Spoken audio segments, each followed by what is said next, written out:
muito antes das pirâmides atingirem seu auge, muito antes da Babilônia surgir das planícies e muito antes dos grandes impérios da Pérsia, Grécia e Roma gravarem suas lendas em pedra.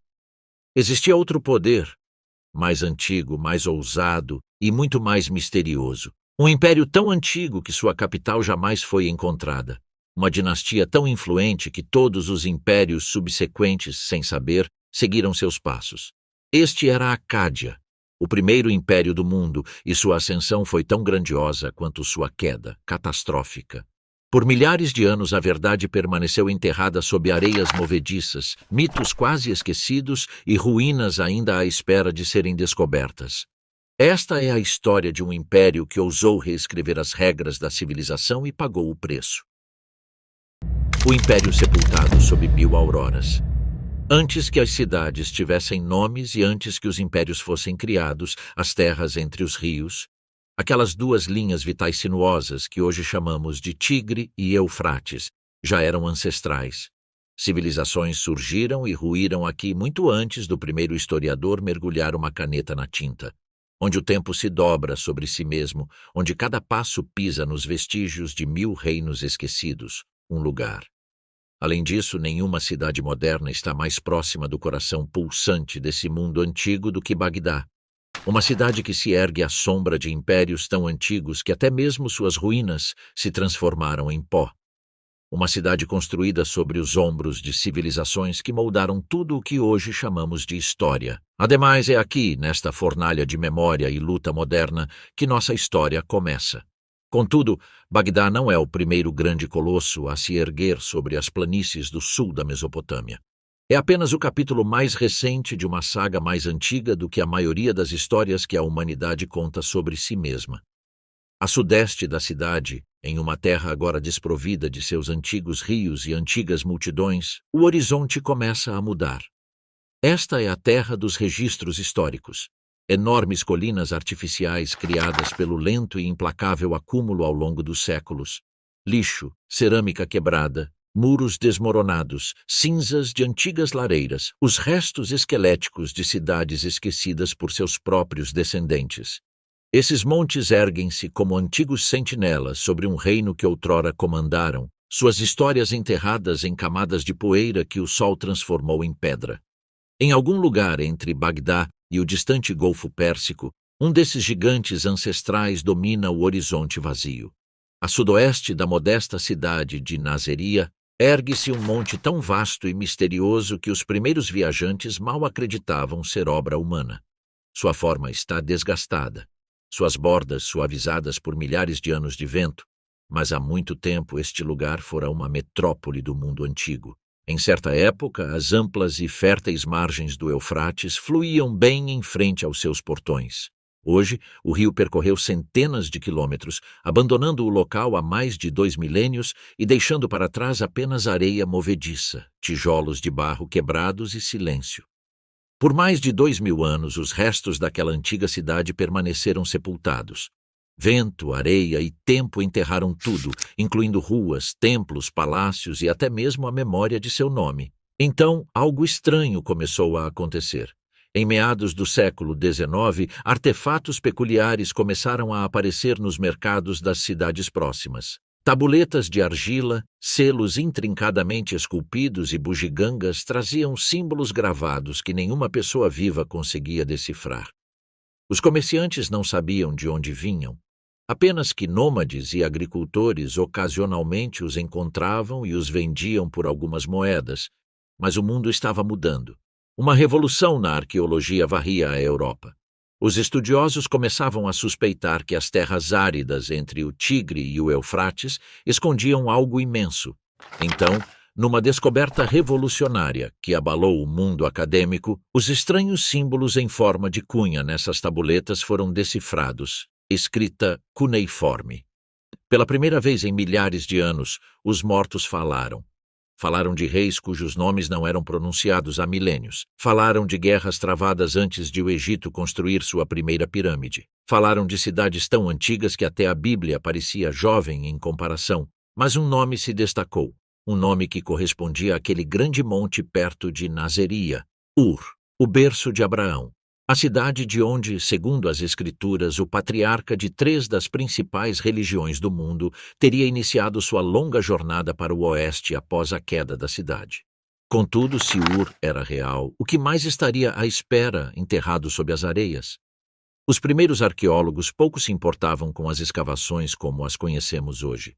Seu objetivo era coletar tabuletas e artefatos, objetos para levar a museus distantes das terras que os criaram.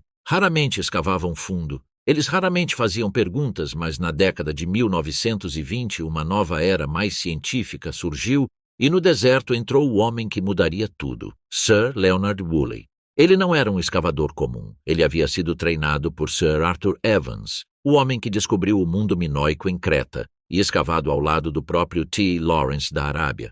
Com ele viajaram Max Mallowan e uma romancista discreta e observadora que mais tarde escreveria sobre seu tempo entre as ruínas, Agatha Christie, futura esposa de Mallowan. O mundo assistiu enquanto Woolley ordenava a abertura da primeira trincheira no monte. O que eles descobririam cativaria a humanidade. Quase imediatamente, Woolley percebeu que estava no topo de uma das capitais mais brilhantes do mundo sumério, talvez sua joia da coroa. Com o passar dos anos, a escavação se expandiu para uma empreitada colossal. 14 anos de escavação, 14 anos de poeira, suor, descobertas e choque. Camada após camada revelou uma linha do tempo ininterrupta que se estendia de 5.000 a.C. a 500 a.C., cerca de 4.500 anos de ocupação humana contínua.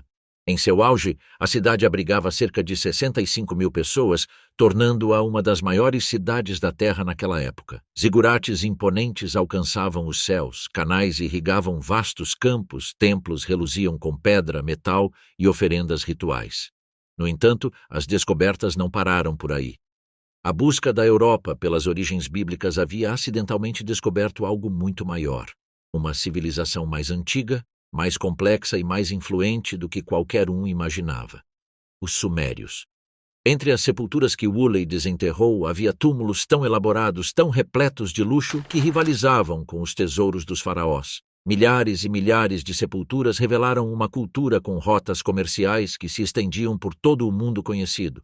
Então, houve a descoberta que deixou até o próprio Woolley estupefato: o cemitério real. Uma necrópole que data de meados do 3º milênio antes de Cristo. Em seu interior havia tesouros como ouro, lápis lazuli, cornalina, prata, bronze e clorita, sobre os quais Woolley, por alguns momentos, se perguntou se não teria entrado na própria mitologia. Instrumentos musicais, carruagens, armas forjadas com uma habilidade extraordinária.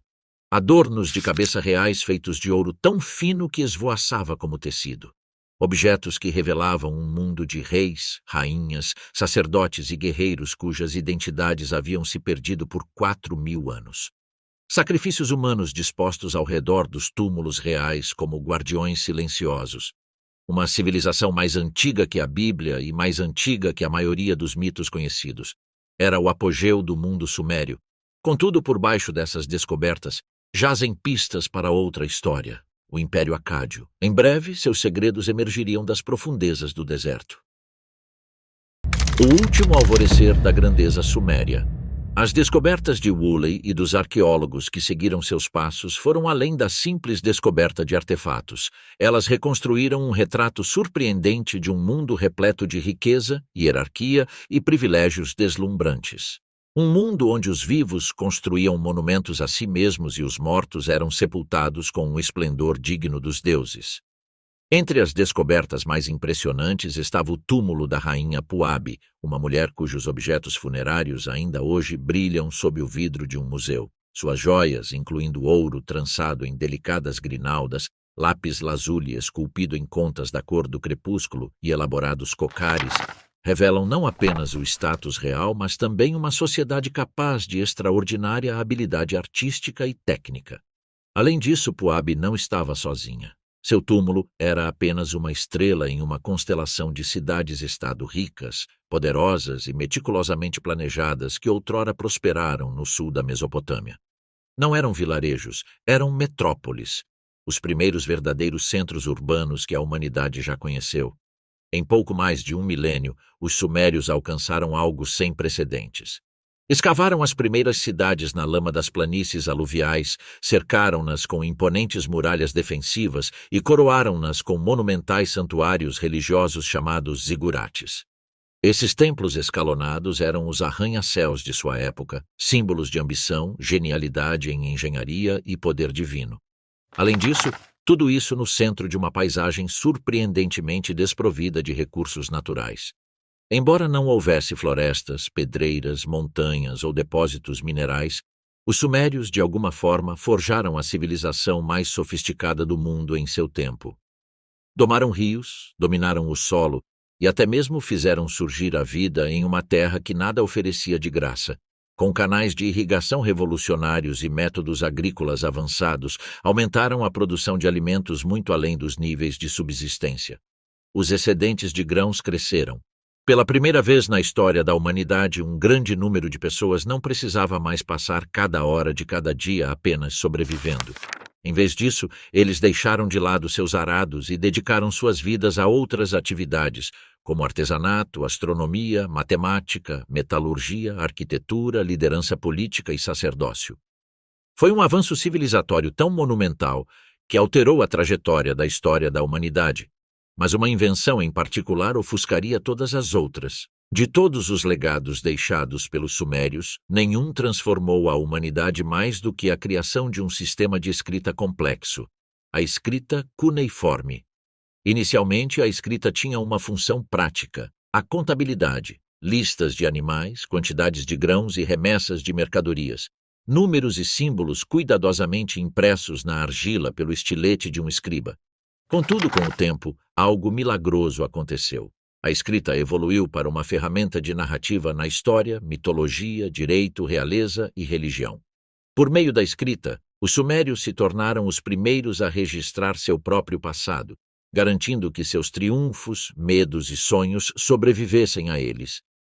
Essas inovações lançaram as bases para algumas das cidades-estado mais ricas e complexas que o mundo já viu.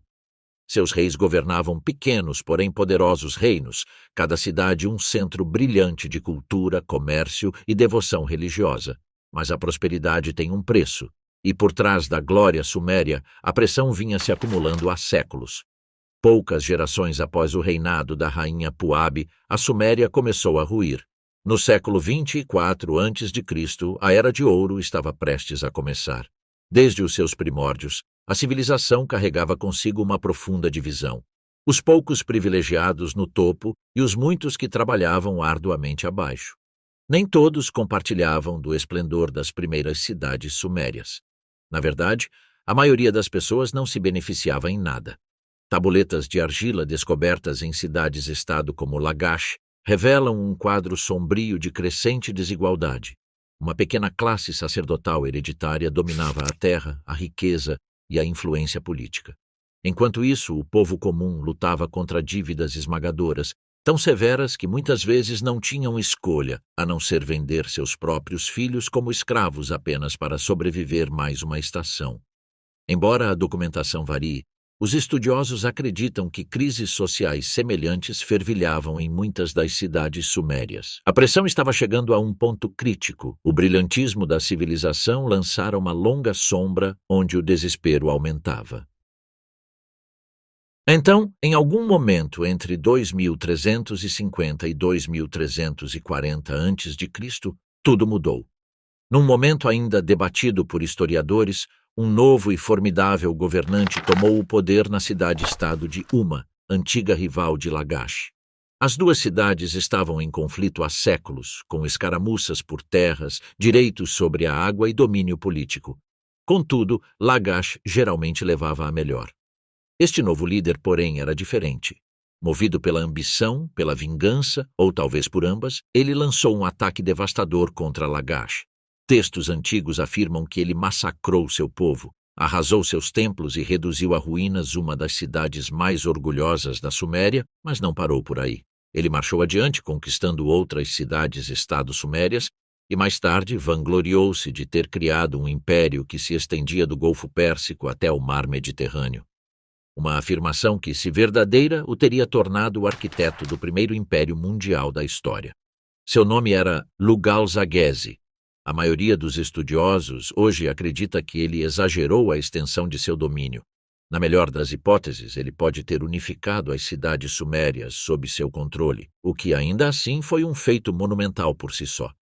Se seu reinado tivesse perdurado, ele poderia ter sido lembrado como o fundador do primeiro grande império do mundo, mas o caminho à frente não era o que eles imaginavam, pois no norte, um novo poder estava surgindo, uma terra mencionada na Bíblia, uma terra chamada Acádia. Além disso, dessa terra emergiu um homem sem nome de nascimento conhecido, um homem que mais tarde se autodenominaria Shahrukhin, o rei legítimo. No entanto, a história o lembra por outro nome, Sargão da Acádia, o primeiro grande rei do Império Acádio, o homem amplamente considerado o primeiro verdadeiro imperador da história. Em poucas gerações de seu reinado, os sumérios seriam ofuscados pelas conquistas de um novo poder mais dominante. Nos 2000 anos seguintes, todos os reinos que surgiram na Mesopotâmia se lembrariam dos acádios, os reverenciariam, os temeriam ou tentariam imitá-los. As humildes origens de Sargão. Cada época produz milhares de líderes, chefes, reis, oficiais e comandantes. Contudo, o mundo raramente se lembra de algum deles. Eles ascendem, governam, caem e a história dá de ombros. No entanto, de tempos em tempos, a linha do tempo se curva em torno de uma pessoa. Alguém nascido com uma força de caráter tão afiada que atravessa o mundo ao seu redor. Alguém cujas ambições eclipsam as fronteiras de seu local de nascimento. Alguém que se recusa a herdar o mundo como ele é e, em vez disso, o molda em algo novo. Eras posteriores celebrariam figuras como Ciro, o Grande, que uniu o Planalto iraniano e forjou um império de tolerância incomparável. Maravilhariam-se com Alexandre, cuja determinação implacável levou a cultura grega através dos continentes. Estudariam Júlio César, cuja genialidade política derrubou uma república que se acreditava inabalável. Mas a primeira vez que o mundo antigo testemunhou tal figura foi 1000 anos antes de todos eles. Nas sombras distantes do terceiro milênio antes de Cristo, surgiu um homem cuja própria existência redefiniu a compreensão humana do poder. Sargão da Acádia. A verdade sobre sua infância está enterrada em mitos e memórias. O que sobrevive em antigas tabuletas é uma mistura de folclore sussurrado, propaganda política e tênues vislumbres de uma criança real em um mundo muito real. Uma versão começa com uma sacerdotisa aterrorizada e envergonhada. Seus votos sagrados a proibiam de ter filhos, mas ali estava ela com um bebê nos braços, sabendo que as consequências poderiam ser a morte. Sua solução foi desesperada, mas não inédita. Ela cobriu uma cesta de junco com piche preto, o mesmo alcatrão impermeável usado para vedar barcos no Eufrates. Colocou a criança dentro. Sussurrou o adeus que as mães sussurram quando o mundo não lhes dá escolhas. Então deixou o rio levá-lo. A água carregou a cesta através dos juncos, seu pequeno passageiro chorando contra o rugido da correnteza. Se o rio pretendia matá-lo ou salvá-lo, só os deuses sabiam. O destino decidiu que seria a segunda opção. Rio abaixo, um homem chamado Aqui, um aguadeiro que passava os dias carregando jarros e tirando baldes dos poços, encontrou a estranha pequena embarcação. Conta-se que ele tirou a criança da cesta, a envolveu em um manto e a levou para casa. Daquele momento em diante, o menino que um dia governaria o mundo começou sua vida como filho adotivo de um trabalhador comum. Outro registro antigo, escrito séculos depois na lista de reis sumérios, elimina qualquer romantismo da história e reduz a origem da criança ao fato de ser filho de um jardineiro. Se sua mãe era uma sacerdotisa ou se ele simplesmente nasceu na pobreza, a mensagem era a mesma. Sargão não veio de um trono. Ele não veio de um berço de privilégios. Na verdade, ele ascendeu do nada. E talvez seja por isso que sua história se tornou irresistível para as gerações que vieram depois dele. A ideia de que o maior governante da Terra começou a vida no degrau mais baixo da hierarquia social. À medida que Sargão crescia, as correntes sinuosas do destino o conduziram à cidade-estado de Kis. Kis estava numa encruzilhada, tanto literal quanto política. Controlava o acesso aos rios do norte, o que lhe conferia um poderoso domínio sobre as cidades rio abaixo. Num mundo onde a água determinava quem vivia e quem morria de fome, Kis era uma posição estratégica. Lá, Sargão entrou para o serviço de Urzababa, o rei de Kis. não como soldado nem como oficial, mas em algo muito mais íntimo, o copeiro real. Para os ouvidos modernos, soa como o papel de um servo. Contudo, no antigo Oriente Próximo, o copeiro era o guardião da vida do rei. O veneno era um temor constante, e o homem que servia a bebida ao rei devia ser de absoluta confiança. Sargão estava sempre perto do rei, em conselhos, em rituais, em aposentos privados, em momentos de fragilidade do rei.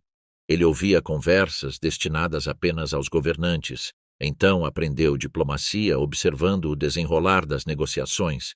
Estudou o funcionamento da autoridade, quem se curvava, quem resistia, quem conspirava em silêncio. Compreendeu como a lealdade era comprada e como o medo era usado como arma. E durante todo esse tempo, ele permaneceu um forasteiro. Falava acádio em uma terra dominada por falantes de sumério. Vinha de uma linhagem humilde em meio a aristocratas que veneravam seus ancestrais. Ele percorria os corredores do palácio, mas não pertencia a nenhuma de suas facções. Os forasteiros costumam enxergar as brechas antes de qualquer outra pessoa, e Sargão anotava silenciosamente como uma civilização inteira poderia cair em suas mãos se ele ousasse alcançá-la. Em algum ponto dessa trajetória ascendente, Sargão aproveitou uma oportunidade inesperada e fundou uma nova cidade. Uma cidade sem linhagem antiga, sem templos sagrados, sem famílias nobres. Ele a chamou de Acádia. Escribas posteriores descreveriam essa cidade com reverência, quase admiração. Acádia tornou-se sinônimo de riqueza, força e brilhantismo político. Foi a capital do primeiro império da história da humanidade, o centro de um mundo político completamente novo. Mas o fato mais estranho de todos é este. Acádia desapareceu. Arqueólogos nunca a encontraram. Sua localização é conhecida apenas de forma vaga. Em algum lugar ao norte da Suméria, não muito longe de Kish, em algum lugar próximo ao futuro local da Babilônia. Sem muralhas, sem fragmentos de cerâmica, nada. Muitos acreditam que rios caudalosos a enterraram profundamente sob camadas de lama aluvial. Outros suspeitam que impérios posteriores a desmantelaram pedra por pedra. Acredita-se que seu apagamento tenha sido intencional, que a destruição de Acádia tenha sido tão violenta, tão absoluta, que a própria história teve dificuldade em se lembrar dela. Contudo, apesar de seu desaparecimento, o sistema administrativo ali criado remodelou o Oriente Próximo por milênios. Um governo central, uma língua padronizada, governadores provinciais, um exército permanente, redes de estradas para comunicação imperial e uma burocracia que sobreviveu ao próprio império. Todos os outros impérios, como o babilônico, o assírio e o persa, tomaram emprestado algo de Acádia. A cidade pode ter se perdido, mas suas ideias sobreviveram. Quando reis posteriores olharam para trás, através dos séculos de história, o nome de Sargão não apenas apareceu, tornou-se o símbolo de tudo o que um grande rei deveria ser. Algumas conquistas atribuídas a Sargão podem pertencer a seus filhos, algumas podem pertencer a seus generais. Algumas provavelmente foram herdadas de antigas tradições sumérias, mas na memória popular do mundo antigo, Sargão se destacava. O primeiro conquistador, o primeiro imperador, o primeiro homem a imaginar um mundo onde nações pudessem se fundir em um único corpo político. Antes dele, as cidades se autogovernavam. Depois dele, os impérios se tornaram o novo modelo para a civilização humana. A história de Sargão é o momento em que a humanidade aprendeu que o mundo poderia ser reorganizado pela visão. Além disso, essa percepção mudou tudo. Nascimento de um império, morte de uma era. Esta era anterior à formação de impérios e à aprovação divina. Uma era governada pelos Lugaus, aqueles homens fortes e rudes que inspiravam obediência não dos céus, mas da pura força de suas personalidades. Eram os chefes de sua época, homens cuja autoridade emanava de lanças afiadas, bandos de guerra leais e do medo que inspiravam com um único olhar. Nas planícies poeirentas da antiga Suméria, o poder não vinha da linhagem, mas de quem conseguisse manter o controle dos portões da cidade por mais tempo. No exato momento em que Sargão entrou para a vida pública, o rei de Umma, Lugal-Zaghese, fez um movimento ousado e sem precedentes. Abandonou sua sede natal e transferiu seu poder para a colossal cidade de Uruk, uma das mais antigas metrópoles da Terra. Contudo, ele não viajou sozinho. Ele marchou com soldados, administradores e escribas, absorvendo territórios à medida que avançava e unindo as cidades-estado destruídas do sul da Mesopotâmia em algo que lembrava suspeitosamente um império em ascensão. A história frequentemente atribui a Sargão muitas primeiras vezes: o primeiro exército permanente, o primeiro império terrestre, a primeira verdadeira burocracia imperial. No entanto, se prestarmos atenção às tabuletas de argila deixadas para trás, uma verdade diferente se revela. Lugal-Zaggisi pode tê-lo superado em quase tudo isso. Registros arqueológicos sugerem que ele foi o primeiro a governar desde o Mar Mediterrâneo até o Mar da China Meridional e do Golfo Pérsico ao Mediterrâneo, exercendo domínio sobre 50 governadores e extinguindo a independência das cidades mais orgulhosas da Suméria. Além disso, entre essas cidades subjugadas estava Kish, o próprio lugar onde Sargão estava ascendendo. Em tal época, era quase inevitável que Sargão tentasse a sorte para conquistar a grandeza, mas tomar o trono de Kish nunca seria suficiente. Sargão sabia que, se quisesse se elevar acima de todos os Lugal que desfilavam pelas planícies, teria que abater aquele que projetava a maior sombra. Para reivindicar um reino, bastava coragem. Para reivindicar um império, precisava decapitar a serpente. E a serpente, felizmente, tinha muitos inimigos. Os detalhes do que se seguiu se misturam à lenda, mas os fragmentos que temos pintam uma cena de audácia estonteante. Logo após Lugal-Zaggisi marchar sobre Kish e reivindicá-la como sua, Sargão reuniu um pequeno grupo de seguidores ferozmente leais e fez a aposta mais perigosa imaginável. Marchou diretamente para Uruk. Aqui as tabuletas se tornam grandiosas, quase teatrais, como se os próprios escribas soubessem que aquele momento ecoaria pela eternidade. Elas registram Sargão proclamando seus títulos como Rei de Acádia, escolhido de Ishtar, ungido de Anu, Rei do Universo. Títulos que soam como arrogância até que se perceba que ele pretendia tornar cada um deles realidade. Contra todas as probabilidades, ele esmagou Uruk, quebrou suas defesas, destruiu suas muralhas, espalhou seus governadores como cinzas ao vento e, no centro da cidade em ruínas, capturou Lugal-Zaggisi, o homem que quase unificara a Suméria antes dele. O que se seguiu foi um espetáculo, um ritual e uma declaração ao mundo antigo de que a velha ordem estava morta. Amarrado e humilhado, Lugal-Zaggisi foi arrastado até o portão sagrado de Enlil, na cidade sagrada de Nippur. Este não era um campo de batalha, era um santuário, o próprio coração da legitimidade divina na Mesopotâmia. Ao entregar seu rival ali, Sargão enviava uma única mensagem a todos os observadores. Os deuses haviam mudado de lado, a era dos Lugals da Suméria havia terminado e um novo poder havia surgido. O que aconteceu com Lugal-Zaggisi após essa humilhação simbólica se perdeu no tempo. Nenhuma tabuleta nos conta seu destino. Sua história simplesmente foi interrompida, como se engolida pelo próprio silêncio imposto por Sargão. Contudo, a história de Sargão estava apenas começando. Ao contrário de seus sombrios primeiros anos, o reinado de Sargão como rei é excepcionalmente bem documentado. Tabuletas de argila, registros administrativos, inscrições reais, tudo revela um homem que passou tanto tempo de seu reinado combatendo rebeliões quanto conquistando cidades. As orgulhosas cidades-estado da Suméria ressentiam-se do domínio de Acádia e se rebelaram contra ele repetidas vezes. A cada vez, Sargão as esmagava com a brutal eficácia do exército que comandava pessoalmente.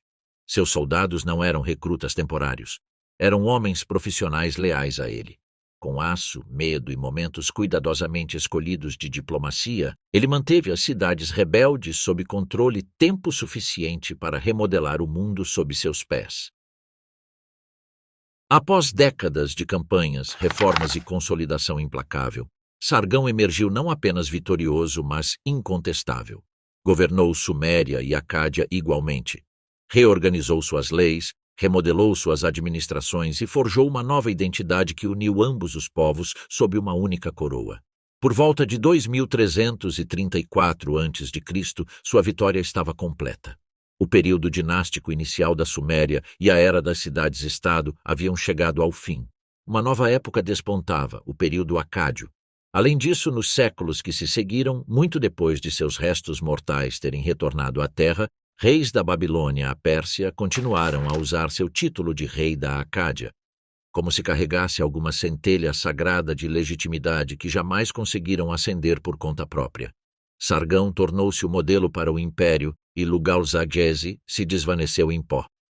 Séculos depois, na década de 1800, quando arqueólogos europeus começaram a escavar os montes da Mesopotâmia, buscavam as origens de sua própria civilização. O que encontraram, em vez disso, foram ruínas tão antigas que até as histórias bíblicas pareciam recentes em comparação. Um monte após o outro foi descoberto. Uma cidade esquecida após a outra voltou a respirar. A joia da coroa dessas descobertas foi Nínive, a imponente capital da Assíria. Escavada por Austin Henry Layard, revelou palácios, relevos, bibliotecas, um mundo inteiro da Idade do Ferro trazido à luz. Contudo, sob seus grandiosos pisos assírios, os arqueólogos descobriram algo mais antigo, algo surpreendente. Camadas pertencentes aos acádios. Em 1931, desenterraram um dos maiores tesouros da arte antiga. Uma cabeça de bronze de um rei acádio, que outrora fazia parte de uma estátua completa, agora perdida no tempo. Seu rosto era régio, austero, realista de uma forma quase inédita naquela época. Talvez deliberadamente, num ato de rebeldia séculos depois, preservava um olhar que parecia quase vivo. Alguns acreditam que retratava Sargão. Outros dizem que era seu neto, Naram-Sin. Na verdade, ninguém sabe ao certo, mas a arte era inconfundível, assim como a mensagem. Não se tratava de uma mera representação. Era um vaso esculpido para irradiar a presença do rei, para ocupar o lugar onde ele não podia estar, para lembrar a todos os observadores que os reis da Acádia não apenas governavam. Eles existiam além dos limites da carne. O fato de a cabeça ter sobrevivido até o século VII a.C., apenas para ser brutalmente desfigurada durante o saque de Nínive, sugere que seu poder, ou ao menos seu simbolismo, perdurou por mais de 1000 anos. Os assírios a temiam e os rebeldes a odiavam, mas ninguém a ignorava. A figura não se parecia em nada com os governantes sumérios sorridentes e calvos frequentemente retratados em poses serenas. Este rei ostentava um penteado elaborado e um olhar marcado por uma intensidade extraordinária. Talvez fosse uma peruca, talvez fosse uma nova moda acádia, ou talvez fosse uma declaração de que a Acádia não é a Suméria e Sargão não é como os reis que o precederam, porque o que ele tentou na Suméria foi nada menos que revolucionário e o mundo estava prestes a sentir as consequências. A destruição da velha ordem. Por mais de 1000 anos antes de Sargão surgir no cenário histórico, a Suméria fora governada por uma antiga aliança e uma parceria inabalável entre o sacerdócio e as famílias nobres. Juntos, formavam uma máquina de poder que se estendia a todos os aspectos da vida. Os templos não eram apenas centros religiosos, eram bancos, universidades, celeiros, tribunais e sedes políticas, tudo em um só. Cada oferenda, cada campo, cada trabalhador, cada grama de excedente de grãos passava por suas mãos. Clãs sacerdotais hereditários administravam cidades inteiras, famílias cujos nomes carregavam poder através das gerações, que reivindicavam o favor dos deuses como prova de seu direito de governar. Essas famílias presidiam propriedades templárias tão vastas e ricas que se assemelhavam a reinos em miniatura. Então Sargão chegou e o antigo sistema ruiu. Desde o momento em que ascendeu ao poder, ele atacou não as cidades ou os exércitos, mas o alicerce que sustentara a Suméria por séculos. Ele quebrou o poder dessas casas sacerdotais e linhagens nobres com precisão deliberada, despojando-as das propriedades que as tornavam intocáveis. Em seus lugares, ele instalou homens de sua própria escolha, governadores acádios cuja lealdade não era herdada, mas conquistada. Esses novos governadores não eram meros administradores. Foram recompensados com riquezas sem precedentes, controle de propriedades agrícolas, depósitos, concessões de terras e a receita que antes fluía para os templos. Servir a Sargão significava prosperidade. Opor-se a ele significava ruína. Com tais privilégios vinha a lealdade, e a lealdade era exatamente sobre a qual Sargão construiu seu império. Seus nomeados não apenas governavam, eles investiam no futuro da Acádia, pois toda a sua fortuna dependia do sucesso do império. Quanto mais o império prosperava, mais eles prosperavam. E pela primeira vez na história suméria, os nobres que governavam a terra não estavam ligados a deuses antigos, mas a um único homem. Foi uma transformação tão radical que o antigo sacerdócio jamais se recuperou. A linhagem secular de administradores de templos, proprietários de terras e guardiões sagrados da Suméria viu seus poderes ruírem quase da noite para o dia. Suas propriedades foram confiscadas e, por vezes, ofereciam-se compensações, mas estas pouco significavam quando a troca não era uma negociação, mas uma exigência. E quando surgia resistência, as consequências eram severas. Os templos foram poupados da destruição, mas não da tomada. Sargão colocou seus leais no controle direto dos maiores e mais ricos centros religiosos da região. Em uma das nomeações mais estratégicas de seu reinado, nomeou sua própria filha como alta sacerdotisa do enorme complexo de templos do deus lunar Nana, na cidade de Ur. Ela ficou conhecida posteriormente como Enheduanna. Ao fazer isso, alcançou dois objetivos simultaneamente. Conferiu legitimidade divina à sua dinastia e garantiu que a riqueza do templo fluísse para as mãos dos acádios. Sargão não estava simplesmente construindo um império. Estava remodelando a Suméria de dentro para fora. Uma vez que Sargão assegurou o controle implacável da Suméria, ele voltou seu olhar para além de suas fronteiras. Suas inscrições ostentam conquistas que se estendiam da fronteira iraniana de Elam, a leste, até as águas cintilantes do Mediterrâneo, a oeste. Se essas afirmações são exageradas ou não, uma verdade permanece inegável. Sob seu domínio, o Império Acádio absorveu rotas comerciais cruciais, artérias de riqueza que conectavam civilizações distantes. Madeira, metais, pedras, bens raros, animais exóticos, corantes, artefatos, tudo antes passava por intermediários. Mas agora, Sargão controlava a encruzilhada do mundo antigo. Caravanas, mercadores, emissários e tributos circulavam sob seu olhar. Contudo, essas terras estrangeiras não eram meros prêmios. Eram mosaicos de culturas, regiões inteiras que falavam línguas diferentes, veneravam divindades desconhecidas e seguiam tradições seculares. Sargão não se limitou a saquear essas regiões. Ele as uniu em uma única estrutura política, algo que ninguém jamais havia feito antes. Impérios o imitariam por milhares de anos, mas alguém precisava fazer isso primeiro. Na década de 1960, arqueólogos italianos descobriram uma cidade há muito engolida pelo tempo. Ebla, uma vasta metrópole da Idade do Bronze na Síria. O que eles encontraram deixou o mundo atônito. Milhares e milhares de tabuletas de argila, um dos mais extensos arquivos do antigo Oriente Próximo. Ao contrário da maioria dos lugares conquistados, Ebla deixou registros de voz. Ali enterrados estavam indícios e fragmentos de nomes, títulos e eventos, sugerindo que o próprio Sargão, ou talvez seu filho, apareceu nos registros administrativos da cidade pouco antes de sua destruição. Ebla, outrora uma potência por si só, caiu e tornou-se parte da esfera acádia. A cidade que moldara a Síria antiga agora se erguia como um posto avançado provincial no Império de Sargão.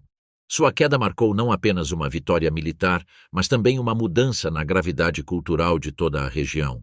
Por séculos, a Suméria fora o centro da civilização.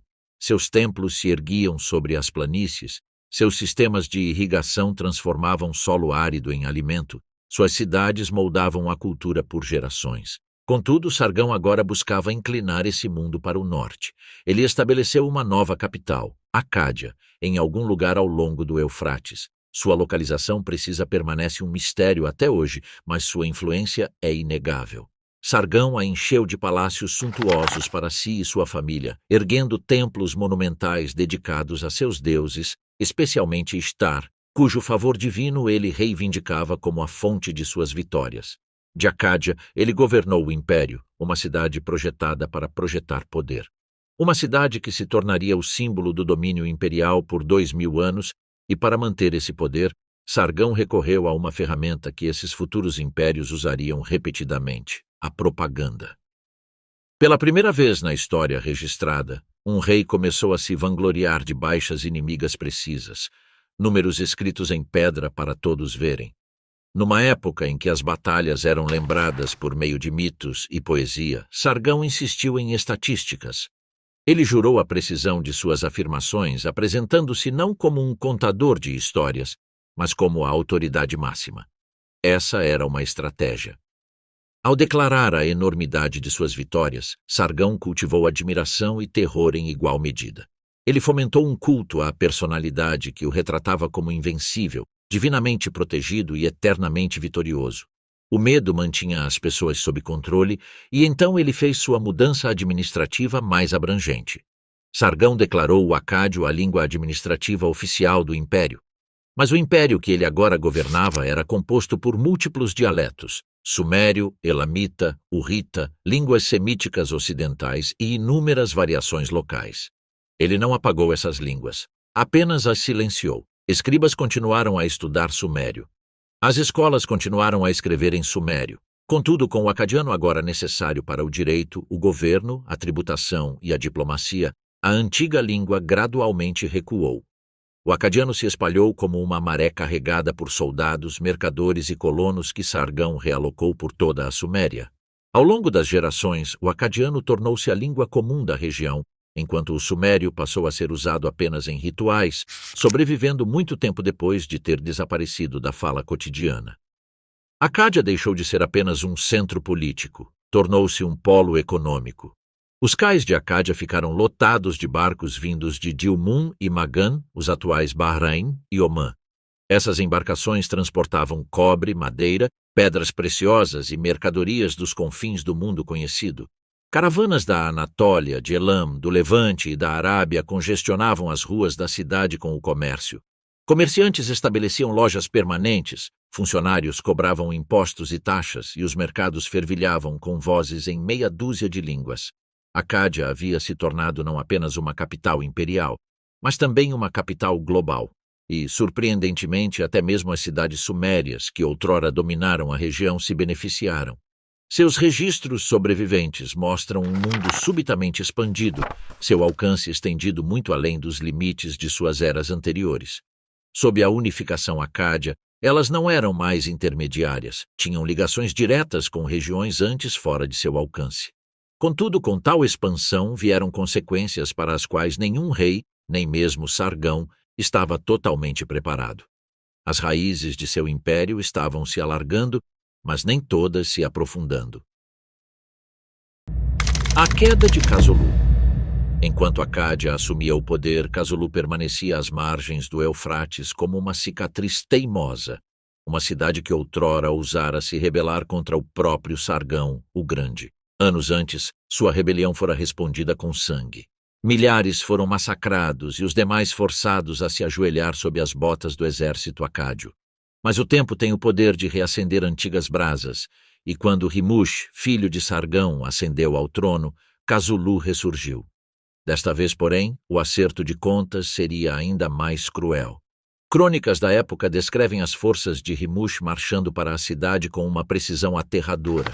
O som de armas de bronze chocando-se contra as muralhas de pedra ecoava como um trovão. Não havia misericórdia em seu avanço.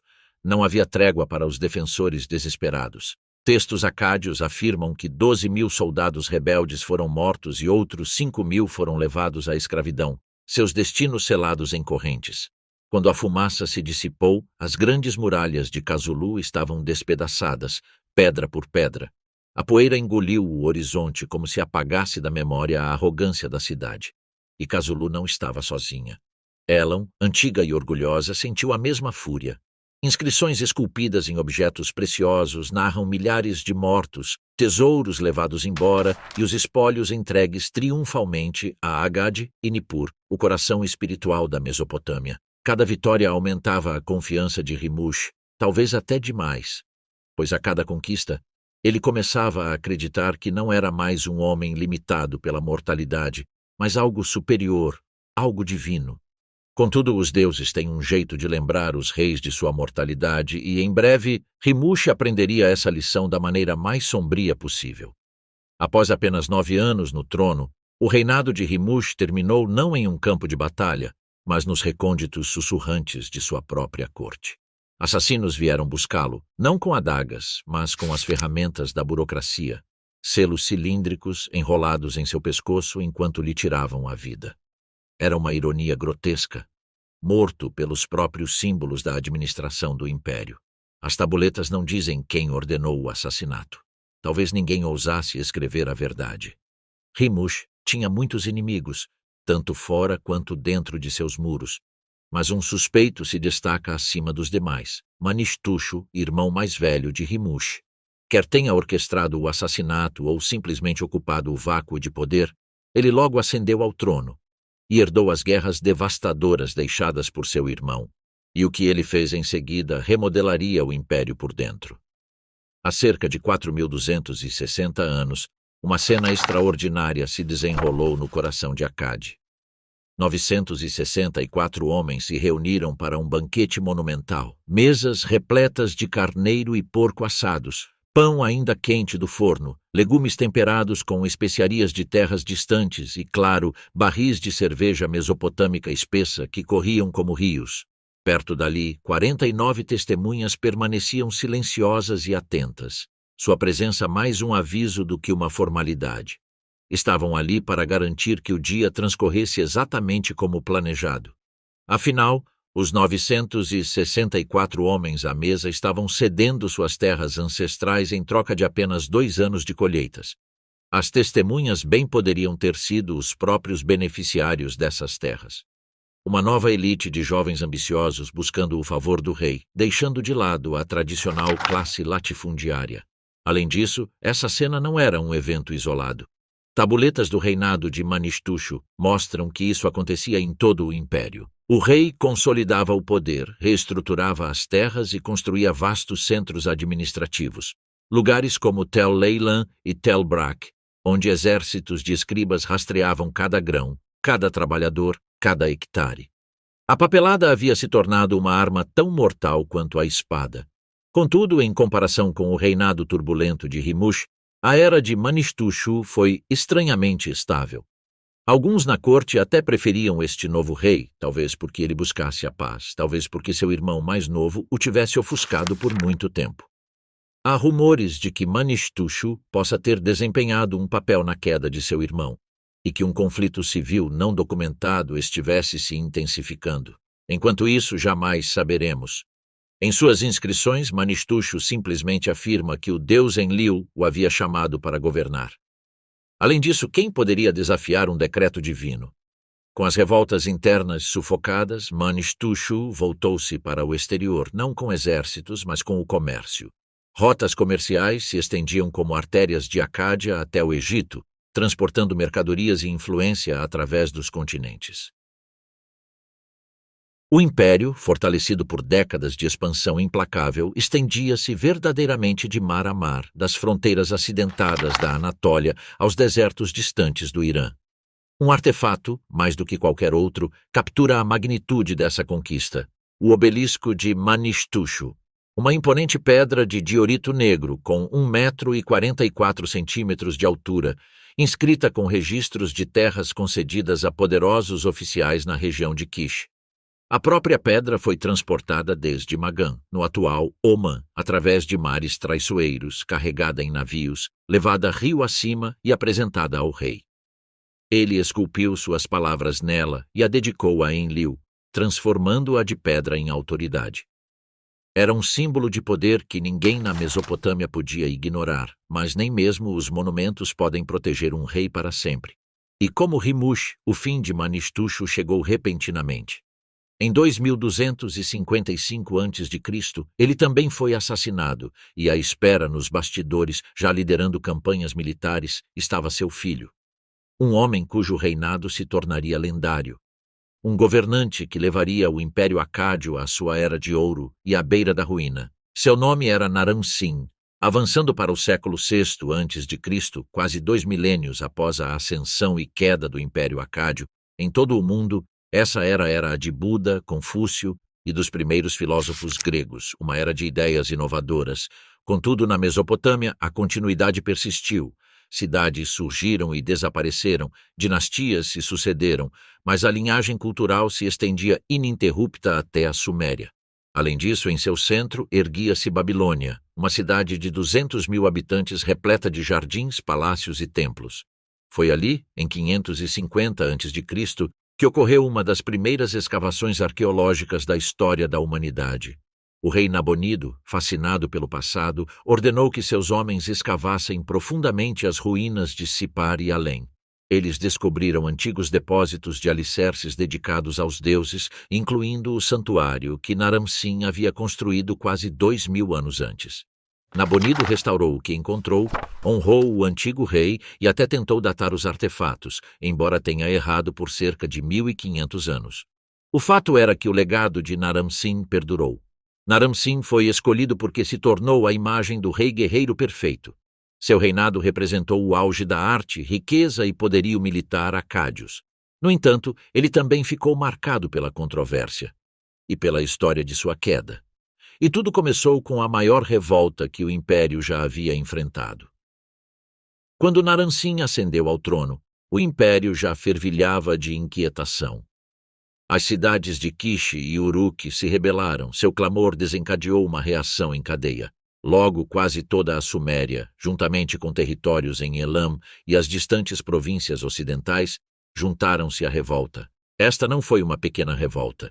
Foi uma ameaça existencial, o tipo de batalha que poderia ter apagado o Império Acádio da história. As inscrições de Naram-Sin falam de 9 batalhas travadas nas planícies e rios da Mesopotâmia. Cada confronto foi uma luta desesperada, o destino do império incerto, mas a máquina de guerra acádia não sucumbiu. Em Kish, o Eufrates ficou repleto de corpos. Defensores tombaram aos milhares. Outros 2.500 foram mortos após a ruptura das muralhas. Os sobreviventes enfrentaram uma punição final, suas muralhas demolidas, sua cidade inundada. Uruk não sofreu menos. Unida por uma coalizão de cidades em Lagash, Umma, Adab, Izin, Shuruppak e até Nippur, ainda assim sucumbiu ao implacável ataque acádio. Naram-Sin fez de todas elas um exemplo. Milhares pereceram. Muralhas antigas que resistiram por séculos desmoronaram. As águas da enchente varreram ruas mais antigas que a memória registrada. A mensagem era inconfundível: desafie o império e o império o afogará.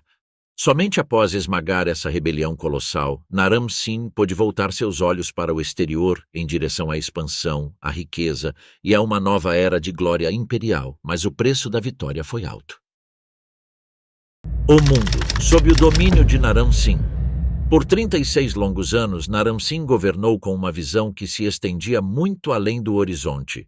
Sob seu controle férreo e ambição implacável, o Império Acádio cresceu enormemente, com seu alcance ultrapassando qualquer outro que um governante mesopotâmico anterior ousara imaginar. Alguns registros chegam a mencionar que sua influência alcançou Chipre, aquela ilha distante onde o cobre brilhava sob a terra. Na estela da vitória de Naram-Sin, ele é retratado como uma figura imponente e inabalável, escalando uma montanha e esmagando os guerreiros derrotados das terras altas de Zagros. É uma cena de domínio, uma imagem criada para contar às gerações que este homem não apenas lutava contra inimigos, ele os esmagava. Alguns acreditam que foi o próprio Naram-Sin quem finalmente varreu o antigo reino de Ebla do mundo, pondo fim a uma das grandes cidades do início da Idade do Bronze. Contudo, à medida que suas conquistas se expandiam, algo extraordinário aconteceu dentro do império. Uma calma estranha e rara se instalou sobre a terra. Após décadas de revoltas e rebeliões, o reino acádio finalmente pareceu respirar. Pela primeira vez na história recente, a Mesopotâmia experimentou a tênue, porém inconfundível, presença de estabilidade. E nessa calmaria, Naram-Sin voltou seu olhar para algo mais duradouro do que a pilhagem. Ele queria construir. Naram-Sin era lembrado como um guerreiro, mas também era um criador. Seu reinado desencadeou uma onda de projetos de construção por toda a Mesopotâmia, templos, santuários e monumentos que se estendiam até os próprios deuses. O principal deles era a joia da coroa da religião suméria, o Ekur de Nippur, o templo sagrado dedicado a Enlil, a divindade suprema. Esta não era uma reforma comum. Naram-Sin buscava transformar o Ekur em algo inspirador de temor, uma estrutura tão magnífica que proclamaria o poder acádio por 1000 anos. Documentos antigos de Nippur descrevem a vasta força de trabalho que labutou em sua reconstrução. Sua escala era sem precedentes. O próprio filho de Naram-Sin, o príncipe herdeiro Shar-Kali-Shari, assegurando que o templo ostentasse a marca inconfundível da dinastia, supervisionou o projeto. Os registros listam o enorme número de especialistas envolvidos. 77 marceneiros de elite, 86 ourives moldando ornamentos sagrados, 54 carpinteiros esculpindo vigas maciças, 10 escultores cinzelando imagens divinas e centenas de trabalhadores trazidos de todos os cantos do império. Todos foram convocados para erguer um templo digno de Enlil e digno de um rei que se considerava escolhido pelos céus. Contudo, as ambições de Naram-Sin iam além dos deuses da antiguidade. Nessa época, quase ninguém vivo se lembrava de um mundo anterior ao domínio acádio. O império havia se tornado a realidade definidora da vida mesopotâmica. Os reis não eram mais governantes temporários, eram os administradores de uma era, e Naram-Sin queria mais do que administração. Ele queria divindade. Talvez ele tivesse visto seu pai e avô caírem justamente por serem vistos como mortais. Talvez ele acreditasse que um rei divino jamais poderia ser deposto por uma rebelião. Seja qual for o motivo, Naram-Sin decidiu atrelar a religião ao trono com correntes mais fortes que o bronze. Nomeou suas filhas como altas sacerdotisas por toda a Suméria, forjando uma rede de lealdade religiosa que se estendia de templo em templo. Onde quer que um deus fosse adorado, um membro da realeza acádia agora se colocava ao seu lado, mas nem isso foi suficiente. Em uma de suas inscrições mais marcantes, Naram-Sin afirma que, após derrotar a revolta massiva dos 4 cantos do mundo, o próprio povo de Agade veio até ele e implorou que se tornasse seu deus, e assim ele fez. Reivindicou status divino ao lado de Ishtar, Enlil, Dagan, Enki e os grandes deuses da Mesopotâmia. Seu próprio templo foi erguido em Agade, um lugar onde os mortais se curvavam não apenas aos deuses, mas a ele. Contudo, quanto mais alto um rei ascende, mais profunda se torna a escuridão sob seus pés, e as gerações futuras não perdoariam o que consideravam arrogância. Séculos depois, muito tempo após a poeira ter assentado, poetas criaram uma história que ecoaria pela literatura mesopotâmica, a maldição de Agade. Nessa versão lendária, Naram-Sin torna-se a personificação da arrogância, o rei que ousou irritar Enlil. A história narra um mundo onde os deuses retiraram seu favor de Agade, e por 7 anos Naram-Sin implorou por um sinal, um presságio, qualquer indício do que deveria fazer para restaurar a ordem divina, mas nada veio. Furioso, marchou para Nippur e destruiu o sagrado Ekur, o próprio santuário que renovara em vida. Na lenda, esse ato trouxe a ruína. Enlil libertou os gutianos, tribos montanhesas ferozes que varreram a Mesopotâmia como uma tempestade. Seguiu-se a fome, o império caiu e Agade foi incendiada. A mensagem era clara: nenhum mortal deveria jamais desafiar os deuses. Contudo, a verdade histórica foi muito mais complexa e muito mais trágica. Naram-Sin não foi um destruidor de templos, mas sim um renovador. Não foi um homem abandonado pelos deuses, mas um rei cujo reinado marcou o ápice das conquistas acádias.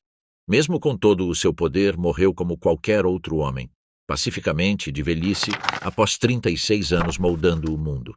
O que se seguiu desmantelaria tudo o que ele havia construído. Em 2217 a.C., o filho de Naram-Sin, Shar-Kali-Shari, herdou um império em seu auge absoluto, mas impérios não desmoronam num instante. Eles apodrecem lenta e silenciosamente de dentro para fora. Em apenas 25 anos, o poderoso império que se estendia do Irã ao Mediterrâneo havia sido reduzido a uma casca frágil. Um estado remanescente em torno da própria Agade, sitiado em todas as fronteiras. Shar-Kali-Shari lutou implacavelmente contra 2 ameaças crescentes, os gutianos das montanhas Zagros e os amoritas, da estepe síria. Ambos assolavam as fronteiras como lobos cercando um touro ferido. Enquanto isso, o sul da Mesopotâmia finalmente se libertou do domínio acádio. Revoltas irromperam como incêndios florestais, extinguindo o que restava da autoridade imperial. As tabuletas dessa época são escassas, fragmentadas e frustrantemente silenciosas sobre eventos cruciais.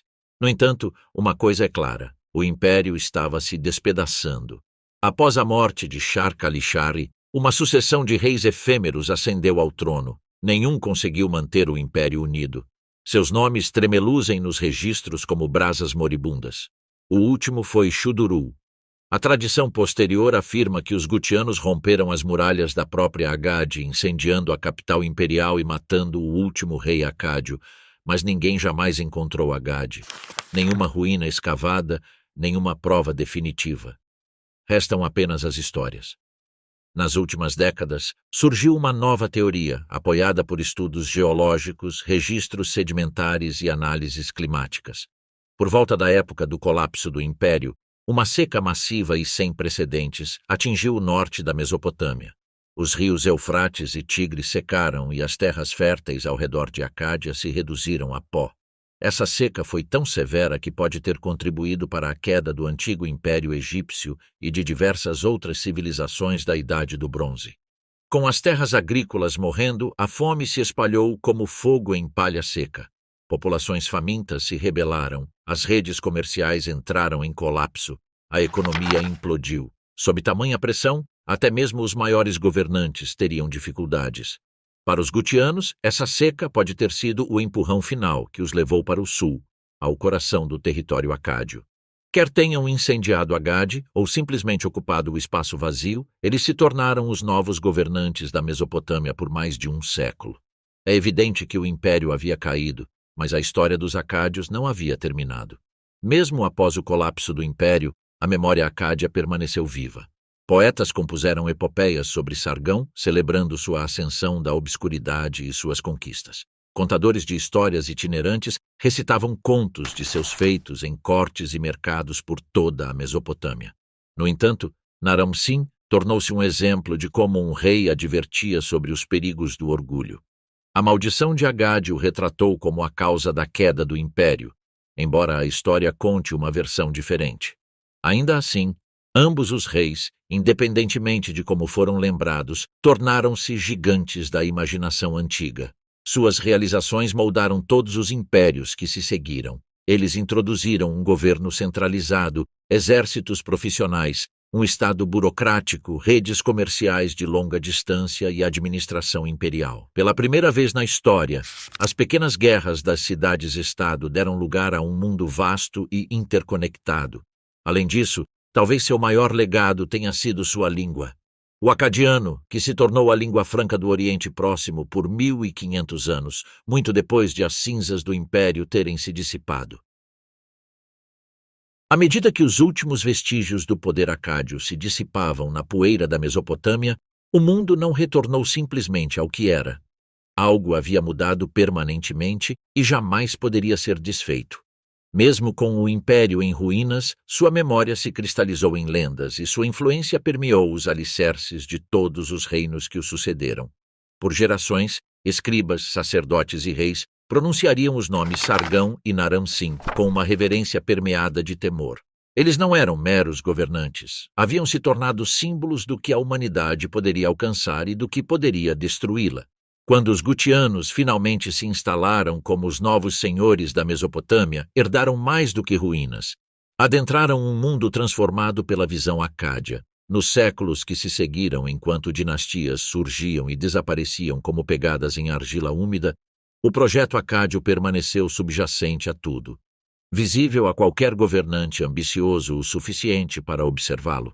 Cidades que antes eram rivais isoladas aprenderam a pensar em termos de regiões, alianças e burocracias. As rotas comerciais forjadas sob o comando de Sargão continuaram a pulsar com caravanas muito tempo depois de Agade ter desaparecido do mundo. O mito sobreviveu à pedra. Eventualmente, uma nova dinastia suméria, Ur-3, emergiu do caos. Eles alegavam restaurar a ordem dos antigos costumes, mas cada tabuleta que esculpiam, cada lei que promulgavam, cada cota de grãos que mensuravam devia uma dívida silenciosa a uma capital esquecida, cujas muralhas ninguém conseguia encontrar. Nem mesmo eles escapavam da força gravitacional da inovação acádia.